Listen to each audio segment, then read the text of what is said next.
آپ جھوٹ کہہ رہے ہیں نا؟ بولے بابا، ابھی آپ نے جو کچھ بھی کہا وہ سب ایک بھونڈا مذاق تھا۔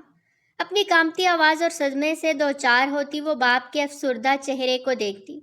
مسلسل نفی میں سر ہلا رہی تھی۔ نہیں ایشو، یہ سچ ہے میری جان۔ میں تم سے بہت شرمندہ ہوں کہ یہ حقیقت میں نے تمہیں پہلے کیوں نہیں بتائی، کیوں تمہیں اندھیرے میں رکھا، لیکن اب شاید صحیح وقت آ گیا ہے کہ تمہیں حقیقت بتا دی جائے۔ لقمان ڈاڑ شاہ کا سر بیٹی کے مان ٹوٹ جانے سے جھک گیا۔ اتنی بڑی بات، اتنا بڑا دھوکہ دیا آپ نے مجھے۔ وہ اپنا سر پکڑے زور سے چلائے۔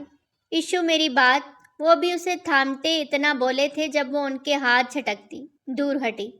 قریب مت آئے میرے۔ نہیں ہیں آپ میرے وہ پیارے بابا جو ہر چھوٹی سے چھوٹی بات مجھ سے پوچھ کر کرتے تھے، اور زندگی کا اتنا بڑا فیصلہ مجھ سے بنا پوچھے کر دیا، وہ بھی میری مرضی کے بنا۔ وہ بے تحاشا رو رہی تھی۔ پھر وہ رکی نہیں اور ان سے ناراض ہوتی گاڑی لے کر نکل گئی۔ لقمان جانتے تھے جب اسے یہ سچ پتہ چلے گا تو وہ ایسے ہی ریئیکٹ کرے گی، لیکن پھر رو دھو کر آخر کار اسے ماننا ہی پڑے گا۔ آخر تم اس طرح رو کیوں رہی ہو؟ بتاتی کیوں نہیں؟ ہوا کیا ہے؟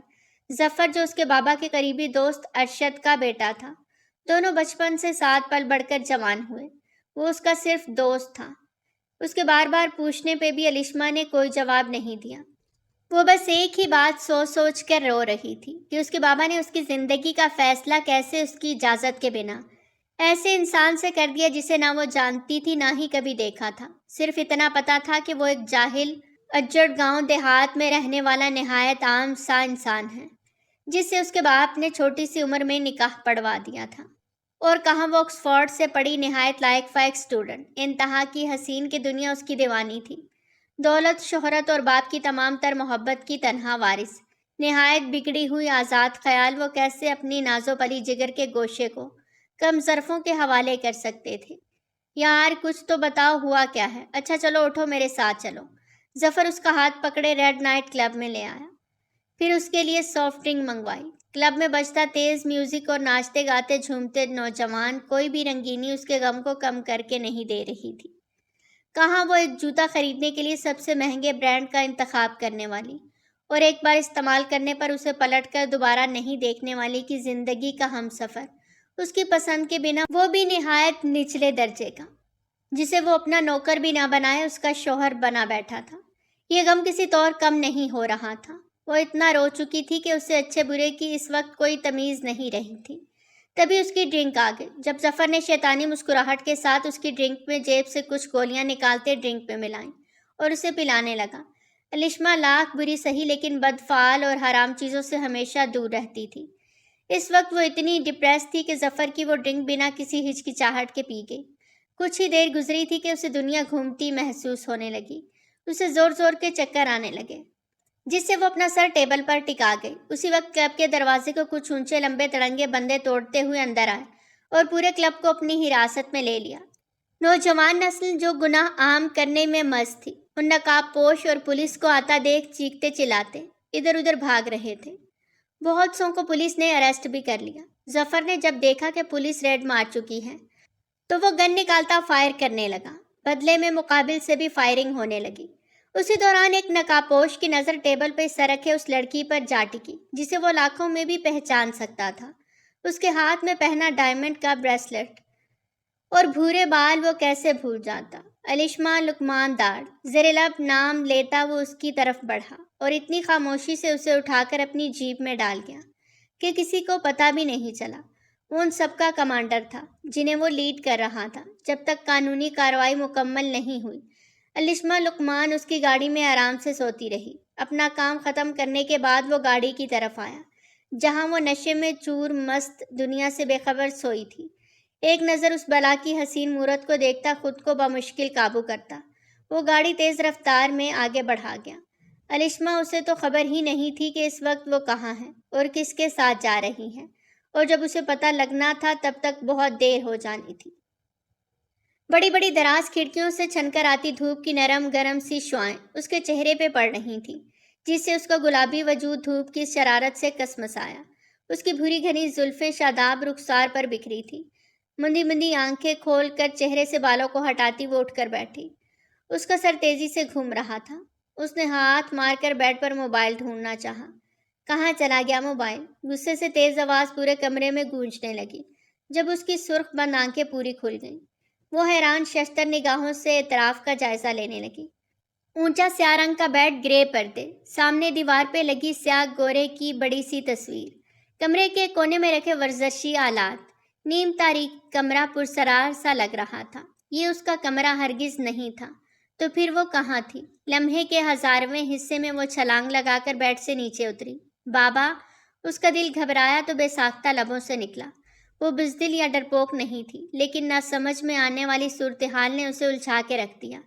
قد آمد کھڑکی کے پٹ وا کیے تو سامنے لوہے کی مضبوط گرل سے اس کا سامنا ہوا، جہاں دور تک نظر آتا منظر صاف دکھائی دے رہا تھا۔ ویران اجاڑ راستہ جہاں زرد پتوں کے ڈھیر لگے تھے، گھنے پرانے درختوں کی ایک طویل لائن لگی تھی۔ نہ کوئی بندہ نہ جانور، ایسا لگتا تھا وہ بھوتوں کی بستی میں چلی آئی ہو۔ یہ کوئی خواب تھا یا حقیقت؟ اس نے آنکھیں زور سے بند کر کے کھولی، مگر منظر اب بھی وہی تھا۔ یہاں کی ہر شے اس کے لیے نامانوس اور اجنبی تھی۔ اس نے حیرت سے اپنے وجود پر ہاتھ پھیرا۔ اپنے نائٹ ڈریس کی بجائے وہ مہرون شرٹ اور جینس میں تھی۔ اسے کل کا منظر یاد آیا جب وہ اپنے بابا سے لڑ جھگڑ کر ناراض ہوتی گھر سے نکلی اور ظفر کے ساتھ ایک کلب میں گئی تو یہی ڈریس پہننا تھا۔ اس کے بعد اسے کچھ یاد نہیں رہا۔ اپنے معاف ہوتے ذہن کے ساتھ اس نے کمرے کو ایک بار پھر دیکھا۔ کمرے کی حالت کسی پرانی خوفناک حویلی کے تہخانوں جیسی تھی۔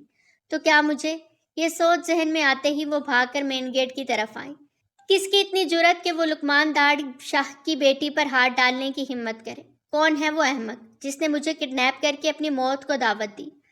غیظ و غضب کے عالم میں اس نے دروازے کے لوک کو کھولنا چاہا، مگر دروازہ ہنوز بند تھا۔ زور زور سے دروازے کو پیٹتے وہ شور بھی مچا رہی تھی جس کا کوئی فائدہ نہیں تھا۔ تھک کر پلٹی تو اس کی نظر سامنے ٹیبل پہ رکھی ان مردانہ چیزوں پر گئی۔ اس کی حیرانگی میں مزید اضافہ ہوا۔ وہ ان چیزوں کو اچھے سے پہچانتی تھی۔ بہت قریبی رشتہ تھا اس کا ان چیزوں کے مالک سے۔ تو یہ تم ہو؟ بہت برا کیا تم نے اپنے ساتھ۔ اس کے غصے پر نفرت غالب آنے لگی تو اس نے ٹیبل پہ زور سے لات ماری۔ ہیوی بائک ایک جھٹکے سے رکی جب اس نے چہرے سے ہیلمٹ اتارتے بائک کو ایک جانب کھڑا کرتے نیچے اتر آیا، کاندھے پر لیے بیگ کو ہاتھ میں پکڑتا اور سامنے بنے بہت خوبصورت گھر پہ نظر ڈالتا آگے بڑھنے لگا۔ پارکنگ ایریا میں کھڑی لینڈ کروزر نے اسے قطعی حیران نہیں کیا تھا۔ وہ کئی دنوں سے بابا سرکار کی آمد کا منتظر تھا۔ اب اندر کی طرف بڑھتے قدموں کے ساتھ وہ مسلسل یہی سوچ رہا تھا کہ انہیں کیسے مطمئن کرے گا۔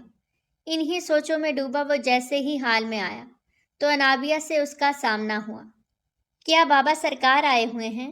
انابیہ اسے دیکھتی سرگوشی بھرے انداز میں بولی، جس پر وہ سر ہلاتا ڈرائنگ روم کی طرف بڑھ گیا۔ دلاور شاہ کمرے کے وسط میں ٹہل رہے تھے۔ السلام علیکم بابا سرکار۔ اس کی گھمبیر آواز پر وہ چونک کر پلٹے۔ وعلیکم السلام۔ پھر آگے بڑھ کے اسے خوشی سے گلے لگاتے انہوں نے بغور اس کا چہرہ دیکھا۔ جان تو تم گئے ہوگے کہ میں یہاں کس مقصد سے آیا ہوں۔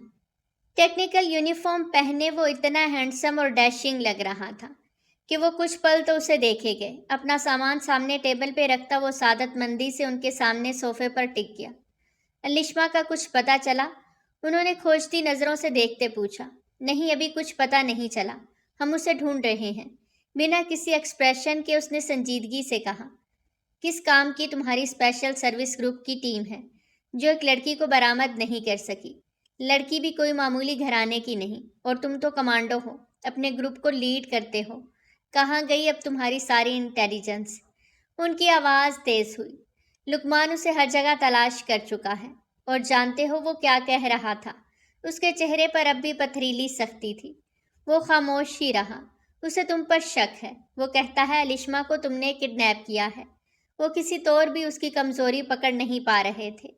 کیا میں نے؟ ان کی بات پر اس نے آنکھیں پھیلائیں۔ پہلی بار پتہ چلا تھا کہ ایکٹنگ کرنا کتنا مشکل کام ہے۔ ہاں تم نے، اور سچ پوچھو تو مجھے بھی یہی لگتا ہے کہ الیشما کے اغوا ہونے میں تمہارا ہی ہاتھ ہے۔ وہ بنا لگی لپٹی کے بولے۔ بابا سرکار آپ یہ کیسے کہہ سکتے ہیں؟ کوئی ثبوت ہے آپ کے پاس مجھے مجرم ثابت کرنے کا؟ اب وہ اپنے ازلی انداز میں ان سے ایسے پوچھ رہا تھا جیسے سامنے اس کے بابا نہیں بلکہ کوئی اور بیٹھا ہو۔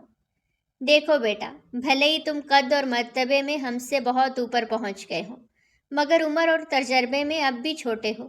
ہم تمہارے باپ ہیں اور ہمیں اسی دن تم پر شک ہو گیا تھا جس دن تم نے… وہ ان کی بات بیچ میں کاٹتے بولا، مگر آپ یہ تو سوچیں کہ میں اسے کیوں اغوا کروں گا بابا سرکار؟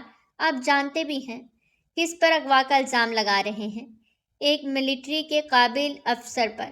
یہ درست نہیں ہے۔ سامنے کی طرف تھوڑا سا جھکتا وہ اب ہاتھوں کی انگلیاں آپس میں ملائے مضبوط لہجے میں بولا تھا، جس پر وہ معنی خیزی سے مسکرا دیے۔ نادان ہے وہ، لیکن تم تو کم عقل نہیں۔ اپنی منکوہا کو یوں حبس بیجا میں رکھنا کہاں کی عقل مندی ہے؟ مائی سن، بابا سرکار کی بات سن کر اس کا چہرہ سرخ ہو گیا۔ ہم تو اڑتی چڑیا کے پر گن لیتے ہیں۔ بیٹا جی، شروع سے ہی مجھے لگ رہا تھا کچھ گڑبڑ ہے۔ میجر سرحان شاہ، جس کے لیے بڑا سے بڑا مشن بھی کچھ نہیں، وہ ایک لڑکی کو بازیاب نہیں کروا پا رہا۔ آخر تم جیسے قابل آفیسر کے سامنے کون سا ایسا مجرم آ گیا جو تمہاری ٹیم پر بھاری پڑ رہا ہے؟ تب میرا تم پر شک یقین میں بدل گیا۔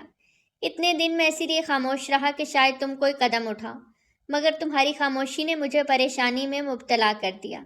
تم کیا سوچ رہے ہو؟ وہ اس کے چہرے کے بدلتے رنگوں کو بغور دیکھ رہے تھے۔ میری منکوہا ہونے کے ساتھ وہ ایک مجرم کی بیٹی بھی ہے، اور جب تک میں مجرم کو اس کی سزا نہیں دلوا لیتا، میں اسے منظر عام پر نہیں لاؤں گا۔ وہ میری بیوی ہے، میری عزت۔ میں اسے میڈیا کے سامنے ایکسپوز ہوتے کیسے دیکھ سکوں گا؟ بس یہی سوچ کر میں نے یہ قدم اٹھایا۔ اس کی آواز میں خطرناک ٹھہراؤ تھا۔ لیکن اس طرح وہ تم سے بدگمان ہو جائے گی سرحان۔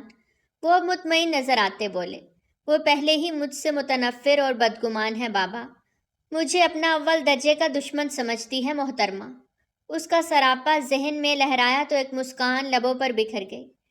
ویسے ہے کیسی ہماری بہو؟ بالکل ویسی جیسے ایک آزاد پروردہ میں رہ کر انسان پروان چڑھتا ہے۔ نہایت اکھڑ مزاج، بہت بدتمیز۔ اور یہ کہتا وہ بیگ اٹھا کر کھڑا ہوا، اور بابا سرکار اسے ہی دیکھ رہے تھے، اور بہت ہی حسین۔ کہنے کے ساتھ وہ باہر نکل گیا۔ بابا سرکار اس کے جواب پر بے اختیار ہنس دیے۔ تھکا ہارا اپنے کمرے میں آتا وہ جیسے ہی بیگ ٹیبل پہ رکھنے لگا، اس کی نظر ٹیبل پہ رکھی اس تصویر پہ پڑتے ہی آنکھوں میں ایموشن چھلکنے لگے۔ کچھ دن پہلے تک اس کی ٹیبل بالکل خالی تھی، لیکن اب وہاں ایک تصویر رکھی تھی، بے تحاشا مسکراتے لب جس سے دائیں گال پر ایک خوبصورت سا گڑا بنتا تھا۔ یہ تصویر کسی فنکشن میں اتاری گئی تھی، شاید ہوا نے خوبصورت بالوں کو بکھیر رکھا تھا۔ بھوری آنکھیں ستاروں کی طرح چمک رہی تھیں۔ وہ خوبصورت تو تھی ہی، مگر تصویر میں خوبصورت ترین لگ رہی تھی۔ وہ کتنی ہی دیر علیشما لکمانداڑ کے مہتاب چہرے سے نظریں ہٹا نہ سکا۔ پھر ایک گہرا سانس لیتا وہ بستر پر گرا اور آنکھیں موند گیا۔ دیوار پہ لگی گھڑی جو رات کے 12 بجے کا وقت بتا رہی تھی، لیکن نیند اس کی آنکھوں سے کوسوں دور تھی۔ 3 گھنٹے سے جھولتی کرسی پر بیٹھی وہ ایک ہی زاویے پر سوچے جا رہی تھی کہ اتنی بڑی اور پرانی حویلی جہاں دور دور تک کوئی زیرو موجود نہیں تھا، وہ اس وقت تنہا یہاں پڑی تھی۔ کس کے رحم و کرم پر؟ اگر اس وقت اسے کچھ ہو جائے تو اس کی مدد کو کون آئے گا؟ یہ سوچ اسے بار بار پریشان اور خوفزدہ کر رہی تھی، مگر وہ خود کو اس پہلو پر سوچنے سے بچاتی مضبوط رکھے ہوئے تھی۔ اس کا سیل فون، والیٹ، سب کچھ نکال لیا گیا تھا۔ تبھی دروازے کا ہینڈل گھومنے کی آواز آئی اور اس کی جھولتی کرسی وہیں ٹھہر گئی۔ اندر داخل ہونے والا جو کوئی بھی تھا، اسے دیکھ علیشما کے پورے بدن میں سرد لہر سی دوڑ گئی۔ سیاہ رنگ، موٹی موٹی آنکھیں، تیلگو فلموں کے ولن جیسا وہ انسان، خاموشی سے اندر آتا، کھانا رکھتا، پلٹ گیا۔ وہ کبھی اس سے بات نہ کرتی، لیکن مجبوری تھی۔ سنو، رکو۔ خوف پر قابو پاتی وہ جھٹکے سے کرسی سے اٹھی۔ سنو، میری بات تو سن لو، کوئی ہے پلیز؟ دروازہ پیٹتے اس کی ہتھیلیاں سرخ ہو چکی تھیں، لیکن وہ تو کب کا جا چکا تھا۔ پلیز میری مدد کرو، دروازہ کھولو، میرا دم گھٹ رہا ہے، میں مر جاؤں گی۔ بے بسی سے اس کے آنسو کب پلکوں کی باڑ پھلانگے اسے اندازہ ہی نہیں ہوا۔ آخر تم ایسا کیوں کر رہے ہو سرحان شاہ؟ مجھے یہاں ویرانے میں قید کر کے تم کیا ثابت کرنا چاہتے ہو؟ مرد ہو تو مردوں کی طرح سامنے آؤ، یوں بزدلوں کی طرح وار کر کے تم مجھے کمزور نہیں کر سکتے۔ ایک بار مجھے یہاں سے نکلنے دو، میں تمہیں زندہ نہیں چھوڑوں گی۔ تکلیف کے باعث اس کے آنسوؤں میں روانی آ گئی۔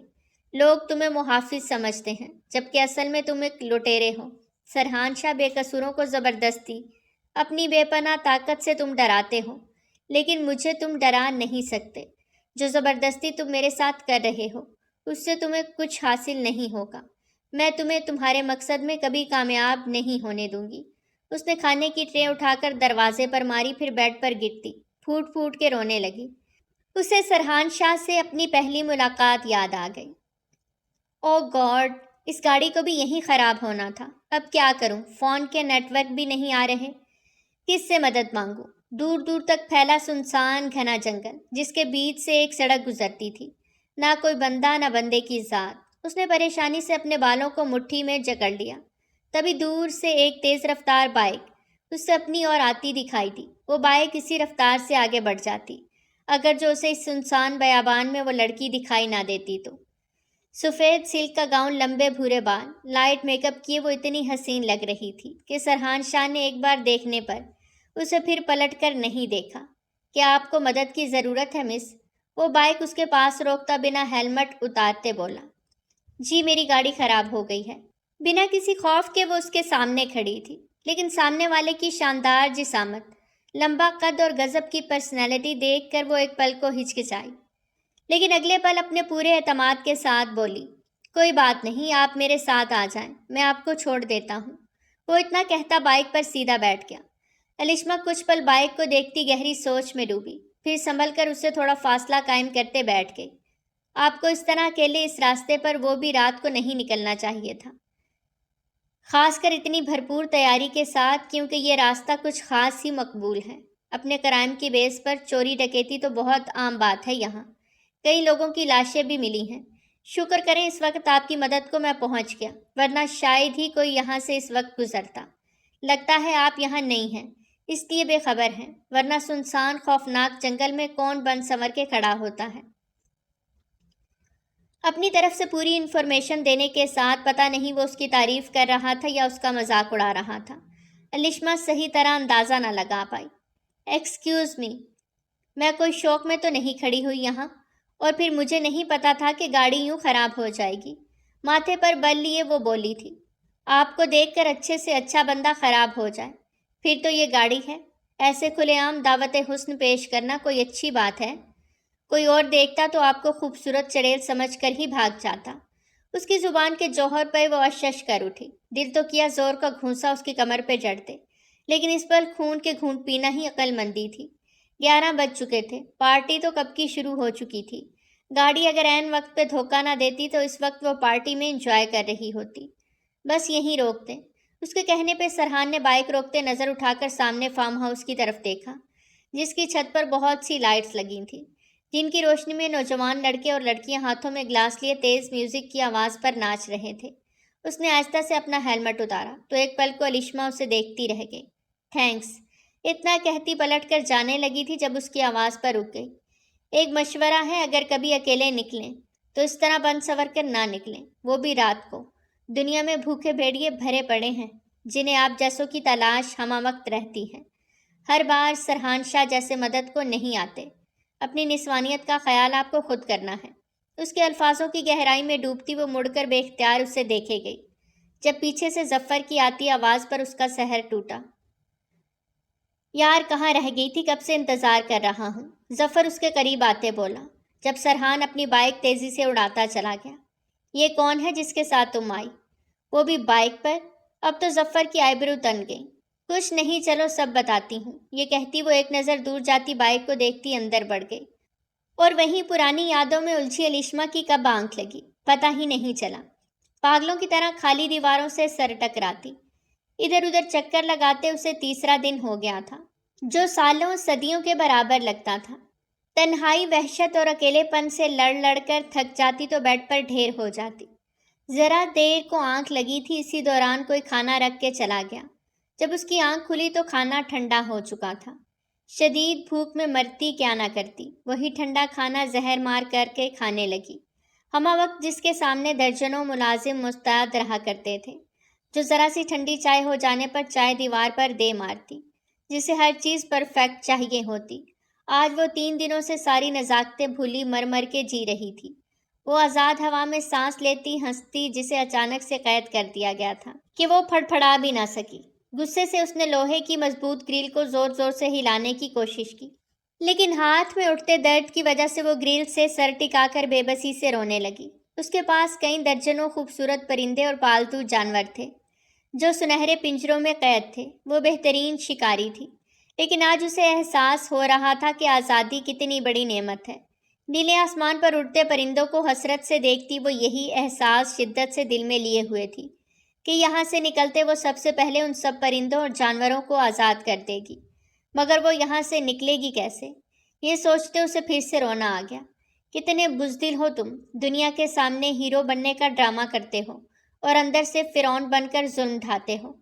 سرحان شاہ کو نفرت سے سوچنے ہی لگی تھی جب فون کی مہین گھنٹی نے اسے چونکا دیا۔ وہ سرعت سے اٹھتی بیٹھ کے سائیڈ آئی جہاں دیوار پر انٹرکام لگا تھا۔ اس نے لپک کر فون اٹھا لیا۔ تو کیسا محسوس ہو رہا ہے دنیا کی رنگینیوں سے دور تنہا اکیلے جینا؟ میرے خیال میں آزادی کے صحیح معنوں سے اب جا کر تمہاری واقفیت ہوئی ہوگی۔ بھاری گھمبیر آواز ایئر پیس میں گونجی اور وہ پھٹ پڑی۔ سرحان شاہ، بہت ہی کمزور نکلے تم تو۔ مجھے یوں اغوا کر کے ثابت کیا کرنا چاہتے ہو؟ بابا کو تم جانتے نہیں ابھی۔ اگر انہیں ذرا بھی بھنک پڑ گئی کہ میرے کڈنیپ کے پیچھے تمہارا ہاتھ ہے تو تمہاری لاش بھی تمہارے عزیزوں کو نہیں مل پائے گی۔ نکالو مجھے یہاں سے، لالچی انسان۔ ضرور تمہیں پیسے ہی چاہیے ہوں گے، بولو کتنے پیسے چاہیے؟ وہ تو جیسے رکنے کا نام ہی نہیں لے رہی تھی۔ ظاہر ہے ساری زندگی انہوں نے حرام ہی کھایا ہے۔ وہ طنزیہ انداز میں مسکرایا۔ Shut up, just shut up. ہمت ہے تو میرے سامنے آؤ، میں ڈرتی نہیں ہوں تم سے۔ وہ پھنکاری۔ اچھا، اتنی ہی تم بہادر ہو؟ وہ اس کا مذاق اڑانے لگا۔ کیا چاہتے ہو تم؟ کیوں مجھے قید کیا ہوا ہے؟ اسے لگا اب وہ تھکنے لگی ہیں۔ اتنی جلدی بھی کیا ہے؟ بتا دوں گا، ابھی تو تم انجوائے کرو۔ وہ جیسے اس کی حالت پر مطمئن تھا۔ دیکھو میں جانتی ہوں تم یہیں ہو، میرے سامنے آؤ، ہم بیٹھ کر بات کرتے ہیں۔ اب وہ نرمی سے کہتی کوئی حل تلاش کرنے لگی۔ سوری۔ اتنا کہتا وہ لائن ڈسکنیکٹ کر چکا تھا۔ ہیلو، سنو، دیکھو تم ایسا نہیں کر سکتے۔ ہیلو۔ ریسیور ہاتھ میں پکڑے وہ بےتابی سے چلائے جا رہی تھی۔ جب اس کی سماعتوں نے بائک کی ریس دیتی آواز سنی، اس نے کھڑکی سے جھانکا تو سرحان شاہ کی بائک دھول اڑاتی سڑک پر جا رہی تھی۔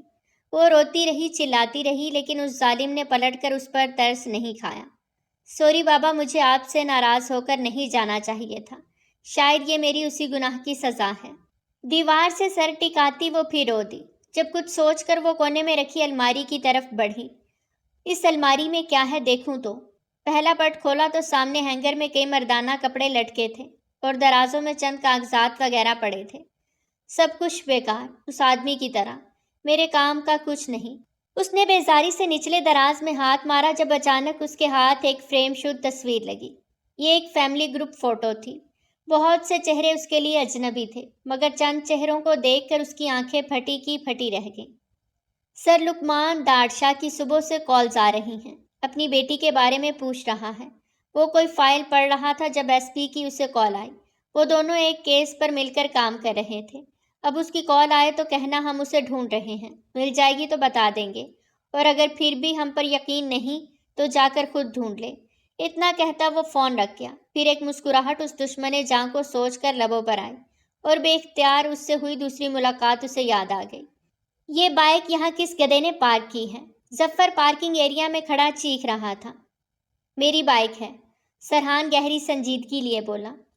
تمہارے باپ نے تمہیں تمیز نہیں سکھائی کہ گاڑی کس طرح پارک کی جاتی ہے؟ پارکنگ لاٹ کو اپنے باپ کی جائیداد سمجھ رکھا ہے کیا؟ ظفر استہزائیہ لہجے میں بولا۔ تبھی سرحان شدید اشتعال انگیزی میں آگے بڑھا اور ایک زوردار گھونسا اس کے منہ پر جڑ گیا۔ وہ زور سے زمین پر گرا، آنکھوں کے آگے ایک پل کو اندھیرا ہی چھا گیا۔ سرحان پھر آگے بڑھتا جب کسی نے بیچ میں آتے اسے پیچھے کی طرف دھکا دیتے ظفر سے دور کیا۔ تمہاری ہمت کیسے ہوئی ظفر کو مارنے کی؟ وہ درشتگی سے بولی۔ سرحان حیران شناسائی نظروں سے اسے دیکھنے لگا، جو اسے پہچان کر بھی اجنبی بن رہی تھی۔ اس کی اتنی ہمت کہ اس نے مجھ پر ہاتھ اٹھایا۔ ظفر بھنایا ہوا اس کی طرف بڑھا۔ جانے دو ظفر، ان جیسوں کے منہ لگنے کی کوئی ضرورت نہیں، وہ اسے پکڑتے ہوئے بولی۔ مجھے بھی کوئی شوق نہیں محترمہ اس جیسے گھٹیا آدمی کو منہ لگانے کا۔ وہ بھی دو بدو بولا۔ میں تمہیں دیکھ لوں گی جاہل انسان۔ غیظ و غضب سے وہ تھر تھر کانپنے لگی۔ حسین چہرے کی رنگت پھیکی پڑ گئی۔ یہ پہلی بار تھا جب کوئی مرد اس سے متاثر ہونے کی بجائے الٹا اس سے متاثر کر گیا تھا، اسے سراہنے کی بجائے لتاڑ گیا تھا۔ اسے گھور کر دیکھتی وہ ظفر کے ساتھ آگے بڑھ گئی۔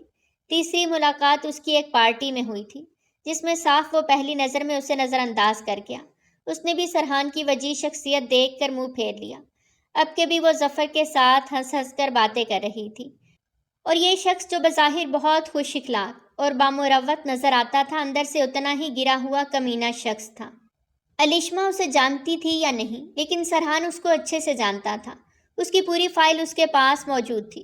بابا آپ کے ہوٹل کی اوپننگ کرنے ضرور آتے، لیکن ان کی ایک کانفرنس تھی، بہت ضروری، اس لیے وہ نہیں آ سکے۔ وہ شیراز اور اس کی بیوی سے باتیں کر رہی تھی، جسے سن کر سرحان سوچنے لگا، اس کے بابا ایسے کون سے بڑے منسٹر یا وزیر ہیں، دیکھنے سے کوئی امیر رئیس زادے کی بگڑی ہوئی اولاد ہی لگتی ہے۔ آج وہ بلیک ساڑی میں ملبوس تھی اور بہت ہی حسین لگ رہی تھی، جب بے خیالی میں سرحان اس سے ٹکرا گیا، جس سے اس کا ہاتھ میں پکڑا کانچ کا گلاس ٹوٹ گیا۔ ارے کیا تم اندھے ہو، نظر نہیں آتا؟ کئی لوگوں نے پلٹ کر اس غضبناک حسینہ کے تیور ملاحظہ کیے۔ معذرت چاہتا ہوں۔ وہ دل ہی دل میں خود کو کوسنے لگا کہ کیوں اس کے خیال میں اتنا گم تھا کہ اسے ہی دیکھ نہیں سکا۔ بلا وجہ کا تماشا لگ گیا۔ لگتا ہے خوبصورت لڑکیوں کو کبھی نہیں دیکھا، بہت خراب موڈ کے ساتھ کہتی وہ سر جھٹک گئی۔ محترمہ، لگتا ہے بہت خوش فہمی ہے آپ کو اپنی خوبصورتی پر، لیکن در حقیقت عورت کا اصل حسن اس کی شرم و حیا میں ہے، جو آپ کے پاس دور دور تک نہیں۔ سرحان کی گہری چوٹ پر وہ تل ملا کے رہ گئی۔ سمجھتا کیا ہے خود کو؟ بہت ہی زیادہ ہینڈسم، اسمارٹ، بدتمیز، بد دماغ کہیں کا۔ اس کی چوڑی پیٹھ کو دیکھتی وہ دانت پیس گئی۔ آج تک ایسا نہیں ہوا تھا کہ علیشما لقمان جس راہ سے گزری ہو، وہاں نگاہیں اٹھی کی اٹھی نہ رہ گئی ہوں، اور یہ انسان مجھ سے ایسے پیش آتا ہے جیسے میں گری پڑی واہیات سی لڑکی ہوں۔ وہ غصے سے گاڑی لے کر وہاں سے نکل آئی۔ اپنے حسن کے غم میں مبتلا، اپنی خوبصورتی کی شیدائی تو وہ شروع سے رہی تھی، کیونکہ وہ حسین تھی، طرحدار، دولت مند اور نامور شخصیات کی بیٹی تھی۔ اپنی خوبصورتی پر ناز اسے ہمیشہ سے تھا، لیکن یہ شخص ہر بار اس کے حسن کی توہین کرتا، ایسے ہی اس کی ذات کو نظر انداز کرتا، ناقابل معافی جیسا جرم کرتا آیا تھا۔ نہیں چھوڑوں گی دیکھنا۔ اس آدمی کا غرور نہیں توڑا، اپنے قدموں میں سر رکھوا کر اپنے حسن، اپنی ذات کا اقرار نہیں کروا لیا، تو میرا نام علیشما نہیں۔ اس کو ایک دن میری خوبصورتی کو ماننا ہی ہوگا۔ اس کے فیصلے نے گھنٹوں سے بھڑکتے اس کے ذہنی الاؤ میں کچھ ٹھنڈک سی ڈال دی، مگر آگ پوری طرح سرد نہیں ہوئی تھی، جس کی کسر اس نے دوسرے دن ایک کانسٹیبل کی بائک کو ٹکر مار کر نکالی۔ ان کے ایکسیڈنٹ کی اطلاع ملتے ہی وہ فوراً ان کی عیادت کو آغا خان ہاسپٹل کے شعبہ حادثات پہنچا تھا۔ آغا خان ہاسپٹل کا نام سنتے ہی اسے کسی اپر کلاس انسان کا خیال آیا، مگر ریسیپشن پر موجود گرین شرٹ اور بلیک جینز میں ملبوس اس 18-19 سال کی دوشیزہ نے اسے ایک پل کے لیے حیران ضرور کیا تھا۔ وہ وہاں ڈیوز کلیئر کروا رہی تھی۔ مسٹر الطاف احمد نام کے پیشنٹ ہیں، ایکسیڈنٹ کیس ہے۔ ریسیپشنسٹ کے کسی سوال کا جواب دیتے ہوئے وہ بے نیازی سے ببل گم چبا رہی تھی۔ سرحان الطاف نام سن کر ہی اس کی طرف متوجہ ہوا۔ کیا آپ وہی محترمہ ہیں جن کی تیز ڈرائیونگ کی وجہ سے کانسٹیبل الطاف کا ایکسیڈنٹ ہوا؟ سرحان آنکھیں چھوٹی کرتے اس کی طرف پلٹا۔ آپ کی تعریف؟ اس کی سبھی پیشانی پر بل پڑ گئے۔ وہ اس بار بھی قطعی اجنبی تھی۔ میجر سرحان شاہ کہتے ہیں مجھے۔ وہ اس وقت گھریلو حلیے میں تھا، اس لیے تعارف کروانا پڑا۔ اب کی بار وہ اسے گہری نظروں سے دیکھتی آگے بڑھ گئی۔ ایکسکیوز می میم، میری بات سنیں، آپ کہاں جا رہی ہیں؟ وہ سرعت سے اس کے پیچھے آتے بولا۔ میرا کام ختم ہو چکا ہے، میں پیشنٹ کو ہاسپٹلائز کروا چکی ہوں، بلکہ اس کے سارے بل بھی کلیئر کروا چکی ہوں۔ پھر بھی اگر مزید اماؤنٹ یا کسی چیز کی ضرورت محسوس ہو تو میرا یہ کارڈ رکھ لیجئے۔ والیٹ سے سفید رنگ کا وزٹنگ کارڈ نکال کر اس کی طرف بڑھاتی وہ رئیس ذاتی اسے مشتعل کر گئی۔ محترمہ، اپنے پیسے اور امارت کا روب خود تک محدود رکھیں تو بہتر ہوگا۔ بات یہاں اماؤنٹ کی نہیں، قانونی نقطہ نگاہ سے آپ ایک جرم کی مرتکب ہوئی ہیں، جس کی سزا بہرحال آپ کو ضرور ملے گی۔ یہ کارڈ واپس رکھ لیجئے، ضمانت کے کام آئے گا۔ فی الحال آپ… وہ بول ہی رہا تھا جب علیشما اس کی بات بیچ میں ہی کاٹ گئی۔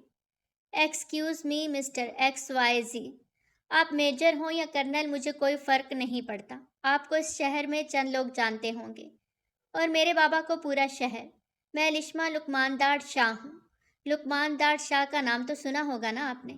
اس نے ہاتھ اٹھاتے ہوئے کہا۔ لقماندار شاہ؟ سرحان نے لب بھینچ کر اس کا نام دہرایا۔ لقمان کو نہیں جانتا تھا، ایک نامور سیاستدان کی تنظیم سے تعلق رکھنے والا رورواں، جو بااثر حلقہ احباب رکھتا تھا، در پردہ اس کی حقیقت کیا تھی یہ میجر سرحان شاہ جیسے لوگ ہی جانتے تھے۔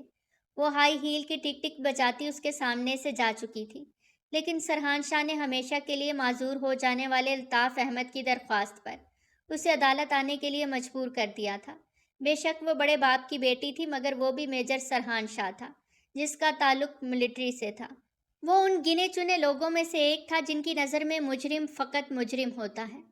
لقمان کو اس کیس کی وجہ سے کتنی خفت اور ندامت کا سامنا کرنا پڑا تھا، یہ ایک الگ داستان تھی، مگر وہ علیشما کو اپنی دانست میں سبق ضرور سکھا چکا تھا، اور اسی سبق کا بدلہ لینے کی خاطر وہ اسے سرعام تماشا بنا گئی۔ دیکھ لوں گا تمہیں بھی۔ مین ڈور پوری قوت سے بند کرتے ہوئے وہ کھولتے دماغ پر قابو پانے کی بھرپور کوشش کر رہا تھا۔ کیا بات ہے، اتنی چپ چپ کیوں ہو؟ گھر آنے کے بعد وہ فریش ہوتا واش روم سے نکلا تو اپنی بہن کی گمسم شکل دیکھ کر پوچھے بنا نہ رہ سکا۔ کیا بتاؤں بھائی، آپ سنیں گے تو آپ کے پیروں سے بھی زمین نکل جائے گی۔ چائے کا کپ اسے پکڑاتی وہ خفا لہجے میں بولی، جس پر سرحان چونکے بنا نہ رہ سکا۔ بابا سرکار اور بی جان کی باتیں سنی میں نے، آپ کا نکاح تو بچپن میں ہو چکا ہے، اور ہمیں اتنی بڑی بات آج تک پتہ ہی نہیں تھی۔ مجھے کتنا شوق تھا بھابھی اپنی پسند سے لانے کا، وہ منہ بسورے بولی، جبکہ سرحان کے قدموں تلے تو جیسے زمین لرز اٹھی۔ کیا انو، اگر یہ مذاق ہے تو بہت ہی بیہودہ مذاق ہے۔ وہ صدمے سے دوچار تھا۔ آپ کو لگتا ہے کہ اتنی سیریس بات میں آپ سے مذاق میں کروں گی؟ اس کا موڈ مزید آف ہوا۔ میرا نکاح ہو چکا ہے بچپن میں تو کس سے؟ مجھے بتایا کیوں نہیں بابا سرکار نے؟ اسے یقین نہیں آ رہا تھا۔ دادو سرکار نے اپنی زندگی میں آپ کا نکاح اپنی پوتی سے کر دیا تھا جب آپ 8 سال کے تھے۔ اس نے گہرا سانس لیتے اپنی طرف سے اسے معلومات دی۔ میں ابھی بی جان سے پوچھتا ہوں، پتہ نہیں تم کیا سچ جھوٹ سن کر آ گئی ہو۔ ایسے کیسے اچانک سے بابا سرکار کے کوئی بھائی نکل کر آ گئے؟ مجھے تو یقین ہی نہیں ہو رہا، وہ بے یقینی سے اٹھتے بولا۔ بی جان تو دل سے اس رشتے پر خوش ہی نہیں ہے، لیکن بڑوں کے کیے اس فیصلے پر چپ سادھ کر بیٹھی ہیں۔ بابا سرکار کے چھوٹے بھائی ہیں، پورے 6 سال چھوٹے، گاؤں چھوڑ کر شہر چلے آئے تھے۔ وہاں غلط دوستوں کی صحبت نے انہیں غیر قانونی کاموں میں لگا دیا۔ دادو سرکار کو چھوٹے بیٹے کے بگڑ جانے کا بہت غم تھا کہ انہیں کینسر ہو گیا۔ وہ ان کی زندگی میں 1-2 بار ہی گاؤں آئے تھے۔ اس وقت ان کے ساتھ ان کی 4 سالہ بیٹی بھی تھی۔ دادو نے اپنی آخری خواہش کا کہہ کر بابا سرکار اور انہیں اس نکاح کے لیے مجبور کیا، حالانکہ بابا بھی ایسا نہیں چاہتے تھے۔ اس کے بعد وہ لوگ گاؤں کبھی نہیں آئے۔ امی کے ذہن سے بھی یہ بات محو ہو چکی تھی، مگر اس بار بابا سرکار نے انہیں بتایا کہ 18 سالوں بعد ان کے بھائی کا ان کے لیے فون آیا تھا کہ اپنی امانت آ کر لے جاؤ۔ وہ جیسے بھی ہیں بہرحال ایک اچھے انسان بالکل نہیں ہیں۔ ان کی بیٹی بھی ان کے جیسی ہی ہوگی۔ انابیہ کی داستان سنتے وہ گہری سوچ میں گم ہو گیا۔ اب آپ کیا کریں گے بھائی؟ وہ ایسے سوچ میں گم دیکھتی پوچھ رہی تھی۔ پتہ نہیں۔ انابیہ کے کمرے سے نکلتے ہی وہ دروازہ بند کر کے بیڈ پر بیٹھا۔ یہ سب جان کر اس کے دل کی بہت عجیب فیلنگز ہو رہی تھیں۔ 18 سالوں سے کوئی شخص آپ سے منسوب ہو اور آپ کو اس کا علم ہی نہ ہو، یہ کتنی عجیب بات ہے۔ ہم سفر کی خواہش ہر انسان کے دل میں پنپتی ہے۔ اس کے ذہن میں بھی شریک سفر کے طور پر ایک حسین پری پیکر صدیوں سے بس رہا تھا، ایک کمگو شرمیلی نازک سی مشرقی بیوی۔ اب اچانک یہ خبر سن کر اسے شوق نہیں لگا تھا، اس کا نکاح ناسمجھی میں کر دیا گیا تھا، بلکہ اچانک ملنے والی اس خبر نے اسے چونکا دیا تھا۔ وہ لیٹے ہوئے اندازہ لگا سکتا تھا کہ اس کی بیوی کیسی ہوگی، ایک مجرم کی بیٹی کیسی ہو سکتی ہے بھلا۔ وہ یہ سوچ سوچ کر پریشان ہو رہا تھا۔ اگلے دن، بابا سرکار آپ نے بالکل بھی اچھا نہیں کیا میرے ساتھ۔ میری منکوہا کوئی عام سی لڑکی ہوتی اگر تو میں آسانی سے اسے قبول بھی کر لیتا، کیونکہ میری کسی سے کوئی کمٹمنٹ نہیں ہے اور شادی تو مجھے کرنی ہی تھی۔ کبھی سوچتا ہو سکتا ہے کہ وہ بہت اچھی ہو، اپنے باپ کی کرتوتوں سے لا علم ہو، اس بات سے بے خبر ہو کہ اس کا باپ ایک کرپٹ اور برا انسان ہے۔ کبھی خیال آتا کہ اپنے باپ جیسی ہی نہ ہو، نڈر اور بے باک اور صفاک۔ بابا سرکار 2 روز بعد آئے تھے اس کی رائے جاننے، اور اس دوران وہ ہزاروں بار رائے بدل چکا۔ مان میرا بہت پیارا اور چھوٹا بھائی تھا، وہ برا نہیں تھا، اس کے دوستوں نے اسے خراب کیا تھا۔ چند روز ہی ہوئے تھے اسے دوستوں کے ساتھ شہر جا کے، جب پتہ چلا مان وہاں تخریب کاری کے جرم میں پولیس کسٹڈی میں ہے۔ آغا جان فوراً شہر چلے گئے۔ جا کر معلوم ہوا وہ شرپسند عناصر کے ہاتھ لگ گیا تھا۔ بم دھماکے کرانے کے جرم میں اسے 6 سال کی قید ہو گئی۔ اس دوران آغا جی اس سے مل کر بے حد مایوس ہو گئے، کیونکہ وہ یکسر بدل چکا تھا۔ آغا جان کو اس نے واپس بھیج دیا اور ان سے سارے تعلق رابطے ختم کر دیے۔ غلط کاموں میں پڑ کر اور ہیروئن اسمگلنگ کرنے کے جرم میں بار بار سزائیں جھیلنے کے بعد وہ مکمل بدل چکا تھا۔ پہلے والا معصوم سامان اس کے اندر جیسے مر چکا تھا۔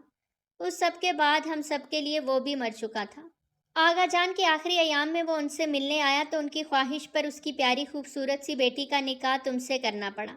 اس نے مجھ سے کہا، میں مانتا ہوں بھائی آغا جان، آپ سب کو میں نے بہت دکھ دیے ہیں، لیکن میری بیٹی معصوم ہے، اس سب میں اس کا کوئی قصور نہیں۔ آپ وعدہ کریں میری بیٹی کو ہمیشہ خوش رکھیں گے۔ میری فیلڈ میں زندگی اور موت کا کوئی بھروسہ نہیں، اس لیے میں آج سے اپنی بیٹی کو آپ کی امانت سمجھوں گا، اور جب مجھے پتہ لگا کہ میں آپ کی امانت کو سنبھال نہیں سکتا، اسی روز آپ کو آواز دوں گا۔ رخصتی سے قبل وہ نم آنکھوں سے مجھے بول رہا تھا، اور آج ٹھیک 18 سال بعد اس نے مجھے آواز دی۔ بیک وقت کئی بیماریوں اس پر حملہ آور ہیں۔ اس کے گناہوں کے بوجھ کی وجہ سے اس کا بدن چھلنی ہو چکا ہے۔ پولیس اسے اریسٹ کرنے کے لیے بے چین ہے۔ اس کا دوست ارشد، جس نے اسے گناہوں کی دلدل میں گھسیٹا تھا، اس کا بیٹا مان کی بیٹی سے شادی کرنا چاہتا ہے، مگر وہ اپنی بیٹی کا مستقبل ایک مجرم کے ساتھ جوڑ کر تاریک نہیں کرنا چاہتا۔ اس نے بتایا، ظفر بہت خطرناک مجرم ہونے کے ساتھ بہت ضدی اور جذباتی ہے۔ وہ کئی بار علیشما کے لیے اس سے کہہ چکا ہے۔ علیشما اس کی بیٹی کا نام ہے۔ وہ بہت خاموشی سے اپنی بیٹی کو الوداع کرنا چاہتا ہے۔ اس کی کافی دشمنیاں چل رہی ہیں، جس کی وجہ سے اس کی بیٹی کے بھی بہت سے دشمن ہیں، اس لیے وہ چاہتا ہے رخصتی خاموشی سے ہو۔ علیشما کو ابھی اس نے کچھ نہیں بتایا۔ وہ الٹے دماغ کی ہے، شور مچا دے گی۔ اتنا سب بولتے وہ کچھ پل کو خاموش ہوئے۔ تو پھر اب ہم کیا کریں گے؟ وہ حیران ہی رہ گیا۔ ہمیں مان کے ساتھ مل کر کوئی حل تلاش کرنا ہوگا، بابا سرکار پرسوچ انداز میں بولے۔ مان نام ہے ان کا؟ اس نے آنکھیں چھوٹی کی۔ لقمان۔ لقمان؟ وہ ٹھٹکا۔ لقمان داڑشاہ۔ بابا سرکار کے پورا نام لینے پر آسمان ایک بار پھر اس کے سر پر آن گرا۔ لقمان داڑشاہ، جس کے خلاف ثبوت اکٹھے کرتے ہوئے میں نے دن رات ایک کیے ہیں۔ اس کی بیٹی؟ بابا سرکار، کیا اس کی بیٹی؟ امپاسبل۔ اس کی بیٹی سے میں ہرگز شادی نہیں کروں گا۔ سارا خون جیسے چہرے پر سمٹ آیا۔ کیا تم مل چکے ہو اس سے؟ انہوں نے پوچھا، جب وہ مختصراً بتانے لگا۔ وہ ایک بے حد ضدی، مغرور، گھمنڈی اور اپنی ذات اونچا رکھنے والی لڑکی ہے۔ وہ کسی طور بھی میری لائف پارٹنر بننے کے قابل نہیں، وہ قطعی لہجے میں بولا۔ بابا سرکار پریشانی کے عالم میں اپنے بیٹے کے رد عمل کو دیکھے گئے۔ کچھ دن بعد اسے اوپر سے ریڈ نائٹ کلب پر ریڈ کا آرڈر موصول ہوا۔ اس کے متعلق کافی شکایات درج تھیں۔ اس نے اپنی ٹیم اور پولیس کی مدد سے ہائی الرٹ جاری کر دیا۔ اندر کا ماحول عام کلبز جیسا تھا۔ پولیس ریڈ کا شور مچتے ہی ہر طرف بھاگ دوڑ مچ گئی۔ پولیس سب کو دھڑا دھڑ اریسٹ کرتی جا رہی تھی، جن میں علیشما بھی شامل تھی۔ اس کا علیشما داڑ سے کیا تعلق تھا؟ اس بات نے اسے بے حد ندامت اور اذیت سے دوچار کیا تھا۔ میجر سرحان شاہ کی منکوہا نائٹ کلب میں ڈرنک کرتے ہوئے اریسٹ کر لی گئی۔ یہ سرخی اگر اخبار کی زینت بن جاتی ہو، گو کہ ابھی کسی کو اس رشتے کی بابت معلوم نہیں تھا، مگر وہ خود تو جانتا تھا۔ وہ لقمان داڑ کی صرف بیٹی نہیں، اس کی بیوی بھی تھی۔ صرف اپنی عزت پر حرف آنے کے ڈر سے اس نے بہت خاموشی سے علیشما کو اٹھا کر گاڑی میں دھکیل دیا۔ وہ نشے میں دھت تھی۔ اسے تو یہ خبر بھی نہیں تھی کہ وہ کہاں اور کس کے ساتھ جا رہی ہے۔ اپنا کام ختم کرنے کے بعد جب وہ گاڑی کی طرف آیا تو فرنٹ سیٹ پر اسٹریٹ پول کی روشنی میں اس کا کامنی سراپا اس سے بدحواس کر گیا، اور وہ جو کل تک اس سے سخت متنفر تھا، ایک کمزور لمحے کی گرفت میں آ کر اپنا فیصلہ بدل چکا تھا۔ اس کے ذہن میں اس وقت صرف یہ بات تھی کہ وہ اس کی بیوی ہے، شرعی اور قانونی دونوں۔ وہ اسے اپنے آبائی حویلی لے آیا، جو اس کے دادا کی ملکیت تھی۔ دادا کے گزر جانے کے بعد سرحان کی پوری فیملی شہر شفٹ ہو گئی، سوائے بابا سرکار کے۔ وہ اب بھی اپنی زمینوں پر بنے ڈیرے پہ رہا کرتے تھے۔ انہیں شہر کی رنگینی دنیا بالکل پسند نہیں تھی۔ حویلی سے زیادہ محفوظ پناہ گاہ اور کوئی نہیں تھی۔ اپنے 2 قابل اعتماد ملازموں کو اس پر نظر اور خیال رکھنے پر مامور کرتا۔ اب وہ ریلیکس تھا۔ وہ اس کے بارے میں جس قسم کے بھی خیالات رکھتی ہے، اس سے قطعی نظر وہ اپنے سوچنے کا انداز بدل چکا تھا۔ وہ جان گیا تھا علیشما اس کے لیے اس قدر اہم ہو چکی ہے کہ اس سے جدائی کا عمل دل کو ناگوار گزرے گا۔ کسی کے بھی علم میں لائے بغیر وہ اسے حویلی لے آیا تھا۔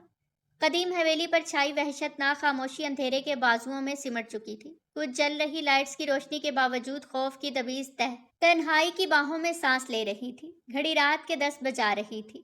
آج حویلی میں اس کا گزرا چوتھا دن تھا، اور وہ اس بند کمرے میں گھٹنوں پہ سر گرائے غیر مرئی نقطے پر نظریں جمائے ہوئے تھی۔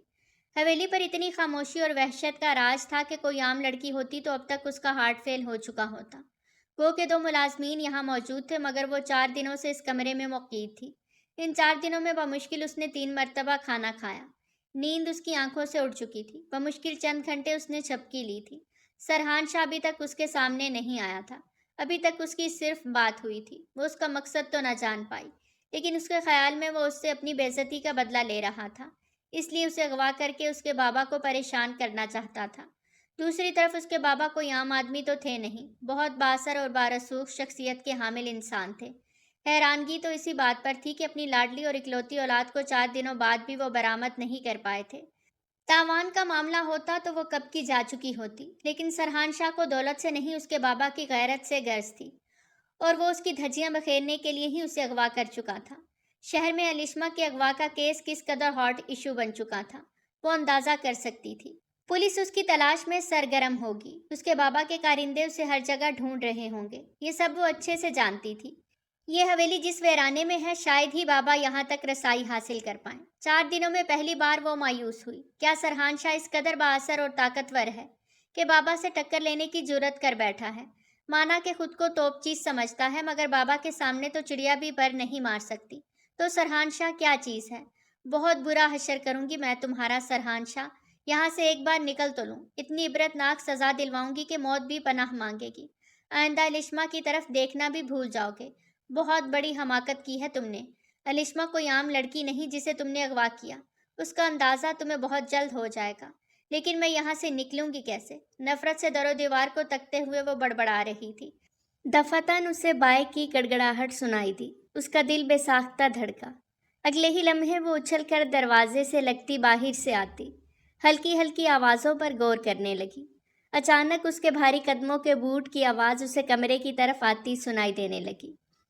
جب اس کے ذہن میں ایک منصوبہ آیا، سائڈ ٹیبل پہ رکھے کانچ کے بھاری گلدان کو جھپٹنے والے انداز میں اٹھا کر اس نے تینوں مین لائٹس آف کر دیں۔ اب کمرے میں ہلکی مدھم روشنی تھی۔ وہ خود دروازے کے پاس آ گئی۔ اس کمرے میں وہ آئے گا یا نہیں، یہ محض اس کا اندازہ تھا۔ کمرے کے باہر بھاری قدموں کی دھمک نے اس کے حواس جھنجھنا دیے۔ اس کے دونوں ہاتھ پوری قوت سے کانچ کے گلدان پر جمے تھے۔ سرحان شاہ نے کمرے کا لاک کھولا۔ اس نے آنکھیں زور سے جھپکی۔ دروازہ چونکی آواز کے ساتھ کھلا۔ علیشما نے پوری طاقت صرف کرتے گلدان اس کے سر پر دے مارا، جو اس کی اونچی قامت کے باعث کاندھے پر جا لگا۔ اف! ایک درد بھری لہر اس کے پورے بدن سے سرایت کر کے۔ کانچ موٹی تھی جس کے باعث وہ ٹوٹی نہیں۔ بروقت خود کو سنبھالتے اس نے باہر بھاگتی علیشما کا ہاتھ سرعت سے پکڑتے اسے اپنی طرف کھینچا تھا، جس سے وہ اس پر آ گری۔ اسے زور سے بیڈ پر دھکا دیتے وہ شدید غضب اور تکلیف کے باعث اسے گھورنے لگا۔ تمہاری ہمت کیسے ہوئی مجھ سے سختی سے پیش آنے کی؟ وہ زخمی شیرنی کی طرح اس پر جھپٹی، جو اسے قہر آلود نظروں سے گھور رہا تھا۔ وہ مارشل آرٹس کی ماہر تھی۔ اس نے گھوم کر اسے لات مارنی چاہی، مگر اس کے دونوں بازو سرحان کی آہنی شکنجے میں جکڑے جا چکے تھے۔ وہ مسکرایا۔ چھوڑو مجھے۔ وہ بازو چھڑانے کی ناکام کوشش کرنے لگی۔ ہمت ہے تو چھڑا لو، خود کو تم تو بہت بہادر کہتی تھی نا۔ وہ اس کا مذاق اڑانے لگا۔ میں جان سے مار دوں گی تمہیں، ڈرتی نہیں ہوں میں تم سے، سمجھے؟ اشتعال کے عالم میں اسے سمجھ نہیں آ رہی تھی کہ وہ کیا کہے۔ واقعی؟ اس کے کان کے قریب جھک کر کہتا وہ مسکرایا، پھر راکنگ چیئر پر دھکیل دیا اور کرسی کی دونوں ہتھیلیوں پر بازو رکھ کر اس کی طرف جھکا۔ اس کی شاندار پرسنالٹی اور کشادہ سینہ دیکھ کر اس نے منہ پھیر لیا۔ جانتے ہو میں نے تمہیں کڈنیپ کیوں کیا؟ بڑی دلچسپی سے اس کے چہرے کے حسین خد و خال دیکھتا ہوا بولا۔ مجھے اس بات سے کوئی غرض نہیں، علیشما نے اس کی تپش زدہ آنکھوں میں دیکھتے کہا، لیکن مجھے ہے۔ کچھ دیر اس کی طرف دیکھتے رہنے کے بعد یخلخت ہی کرسی سے ہاتھ ہٹاتے وہ سیدھا ہوتے بولا، میں صرف یہ جاننا چاہتی ہوں کہ تم مجھے کب آزاد کرو گے؟ میں یہاں نہیں رہنا چاہتی، بدلے میں تمہیں جو چاہیے بولو تمہیں ملے گا، بس مجھے آزاد کر دو۔ وہ دبی دبی آواز میں گرائی، تمہیں آزادی کبھی نہیں ملے گی، تم اس حویلی سے اب کہیں نہیں جاؤ گی۔ سرحان نے آہستگی سے کہا تھا، مگر اس کی آنکھیں یہ سن کر پھیل گئیں۔ کیا کہا تم نے؟ مجھے آزادی نہیں ملے گی؟ آخر کیوں؟ میرا جرم کیا ہے؟ کیوں مجھے اس ویران حویلی میں قید کر رکھا ہے؟ وہ دم بخود سی بولی، مجرم کو مجرموں کی ہی طرح قید رکھا جاتا ہے۔ وہ چند لمحے پہلے والی کیفیت سے باہر نکل آیا تھا۔ آخر میرا جرم کیا ہے؟ کیوں مجھے یہ سزا دی جا رہی ہے؟ اس کا جسم کانپ رہا تھا۔ بتاؤں گا جلد ہی، فی الحال تب تک انجوائے کرو۔ وہ باہر کی طرف بڑھا۔ تم اس طرح نہیں جا سکتے سرحان، پلیز جو بھی مطالبات ہیں تمہارے مجھے بتاؤ، میں بابا سے بات کروں گی، لیکن تم مجھے اس طرح یہاں اکیلے چھوڑ کر نہیں جا سکتے۔ میں یہاں پاگلوں کی طرح 4 دنوں سے اکیلی کمرے میں بند ہوں۔ وہ تیر کی طرح اٹھ کر اس کے سامنے آئے۔ اتنا بے وقوف سمجھتی ہو تم مجھے؟ وہ دھیرے سے ہنسا۔ اگر مجھے تمہارے بابا کو یہ انفارم کرنا ہوتا کہ تم یہاں ہو میری قید میں، تو یہ کام میں 4 دن پہلے ہی کر چکا ہوتا۔ وہ اس کو ایک طرف کر کے تیزی سے باہر نکل گیا، ساتھ ہی دروازہ بھی بند ہو چکا تھا۔ نہیں، دروازہ کھولو، مجھے باہر نکالو۔ وہ پھر سے دروازہ پیٹنے لگی۔ اگلی رات ایک بار پھر خاموش حویلی میں بھاری بوٹوں کی دھمک سنائی دے رہی تھی۔ کمرے کا لاک کھولتے ہوئے وہ قدرے دیر بعد اندر داخل ہوا کہ کہیں پھر اچانک حملہ نہ کر دے، لیکن وہ تو بیڈ پہ بے خبر سو رہی تھی۔ سرحان کی نظر بھٹکتی ہوئی راستہ بھول گئی۔ اس کے چہرے سے بال ہٹاتے ہوئے اس کے لبوں پہ بے ساختہ مسکراہٹ بکھر گئی۔ اپنے بے لگام ہوتے جذبوں کو قابو کرتے وہ واش روم کی طرف بڑھ گیا۔ فریش ہو کر نکلا تو وہ ابھی بھی سابقہ پوزیشن میں لیٹی تھی۔ شرارت سے گیلے ہاتھ اس کے چہرے پہ جھٹکتا وہ پلٹا، تبھی اس کی آنکھ کھل گئی۔ تم کب آئے؟ دیکھو آج تمہیں میری ہر بات کا جواب دینا ہوگا۔ تم نے مجھے کس مقصد کی خاطر یہاں کڈنیپ کیا ہوا ہے؟ دیکھو پلیز بتا دو، میں یہاں سے جانا چاہتی ہوں۔ اس کا لہجہ التجائی تھا۔ اگر میں تمہیں اپنے گھر لے جانا چاہوں تو؟ اس کے احمقانہ سوال پر وہ اسے گھورنے لگی۔ میں تمہارے گھر کیوں جاؤں گی؟ دماغ ٹھیک ہے تمہارا؟ تو پھر ٹھیک ہے، یہیں رہو۔ وہ مسکرایا۔ سرحان شاہ تم پاگل ہو گئے ہو۔ وہ رو دینے کو ہوئی۔ اچھا یہ تصویر دیکھو، پہچانتی ہو ان چہروں کو؟ بیڈ پر بیٹھتے ہوئے اس نے فریم شد تصویر اس کی طرف بڑھائی۔ نہیں، لیکن ایسی ایک تصویر میں نے بابا کی اسٹڈی ٹیبل پر بھی دیکھی ہے۔ اس سے کچھ فاصلے پر بیٹھتی تصویر کو غور سے دیکھنے لگی۔ یہ تم ہو، ایک خوبصورت سی بچی پر انگلی رکھتے اس نے کہا، اور یہ میں ہوں۔ سرحان کی اگلی بات پہ الشمہ حیرانی سے اس کی انگلی کی طرف دیکھ رہی تھی، جس کے نیچے ایک 8 سال کا بچہ تھا۔ اس سب کا کیا مطلب ہے؟ وہ استجابیہ نظروں سے اسے دیکھنے لگی۔ 5 دن پہلے جب تم اپنے بابا سے ناراض ہو کر کلب آئی تھی، اس لیے کہ انہوں نے تمہارا نکاح بچپن میں اپنے بھائی کے جاہل گنوار بیٹے سے کر دیا تھا۔ چمکتی آنکھوں سے وہ اسے دیکھتے بولا۔ ہاں، مگر تمہیں کیسے پتا؟ وہ الجھی تھی۔ تو مائی ڈیئر وائف، وہ گاؤں میں رہنے والا پینڈو شوہر میں ہوں، یعنی تمہارا کزن پلس ہسبینڈ سرحان داڑشاہ۔ وہ شوخی سے بولا، جس پر الشمہ کی آنکھیں پھیل گئیں۔ میں تمہیں اپنا شوہر کبھی تسلیم نہیں کروں گی۔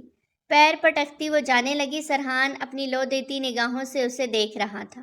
تبھی اس نے ہاتھ پکڑ کر اسے ایک جھٹکا دیا، جس سے وہ اس کے سینے پر آن گری۔ یہ تم کیا کر رہے ہو؟ الشمہ اتنا ہی بولی تھی جب سرحان بے قابو ہوتا اس پر جھکا تھا۔ الشمہ کی ساری مزاحمت اس کی محبت نرم فوار میں کمزور پڑتی چلی گئی۔ الشمہ نے زندگی میں کبھی کسی سے محبت کی تھی یا نہیں، لیکن سرحان کی خود پر حاوی ہوتی اس کی شخصیت سے وہ خوفزدہ ضرور ہو گئی تھی، اس لیے وہ من ہی من میں اس سے بیر باندھنے لگی۔ لیکن جو دوسروں کے دلوں پہ راج کرنے والی ہمیشہ فاتح ٹھہری، آج مقدر کی شکست سے ہار ہو گئی۔ سرحان شاہ کی پناہ میں آئی تو ساری تیز تراری اور کروفر ہوا ہو گئی۔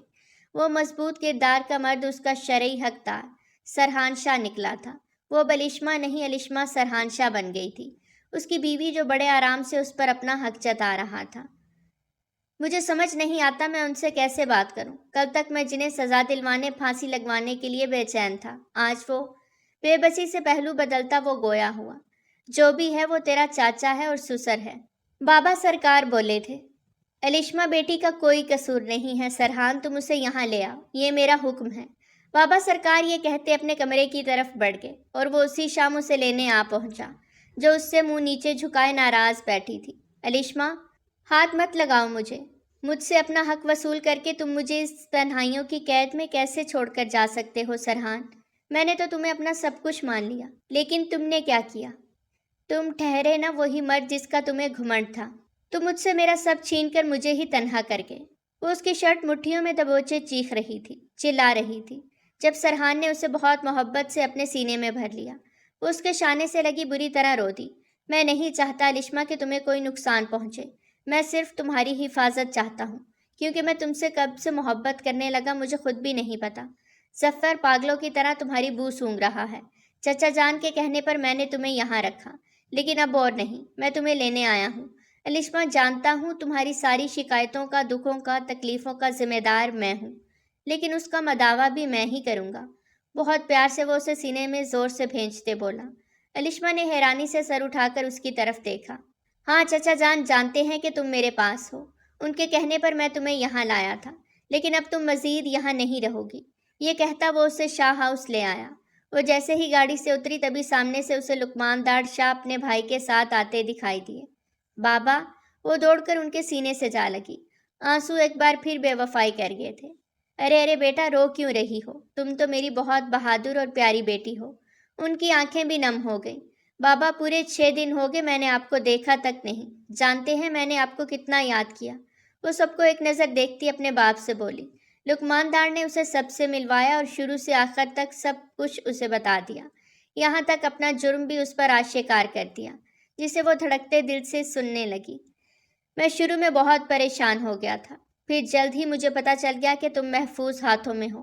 تمہاری حفاظت کے لیے ہی سرحان نے کڈنیپ کیا تھا تمہیں۔ ظفر اب بھی تمہاری تلاش میں ہلکان ہے، لیکن اس کی فکر مت کرنا، وہ اچھا انسان نہیں۔ میں جلد ہی قانون کو اس کے سارے ثبوت دے کر اسے گرفتار کروا دوں گا۔ وہ پیار سے اس کا ماتھا چوم کر اپنے بھائی کے ساتھ اندر کی طرف بڑھ گئے۔ جب سرحان نے اس کی کلائی تھام لی۔ اب تو معاف کر دو یار، اب تو میں پوری کوشش کروں گا چچا جان کو ان کے گناہوں اور جرم کی کم سے کم سزا ملے، اور ظفر کو تو میں پھانسی تک پہنچاؤں گا، اور تمہاری طرف میرے جتنے حساب نکلتے ہیں میں ان کا جواب بھی دوں گا، پلیز۔ وہ بیچارگی سے اسے دیکھتے بولا، جس پر نہ چاہتے ہوئے بھی علیشما کی ہنسی نکل گئی۔ بہت سخت سزا ملے گی میجر سرحان شاہ۔ اس کے چہرے کے کھلتے رنگوں کو سرحان مبہوت سا دیکھے گیا، پھر پیار سے اس کے ماتھے پر لب رکھتا اندر کی طرف بڑھ گیا۔ آپ کے کمنٹس کا انتظار رہے گا۔ والسلام۔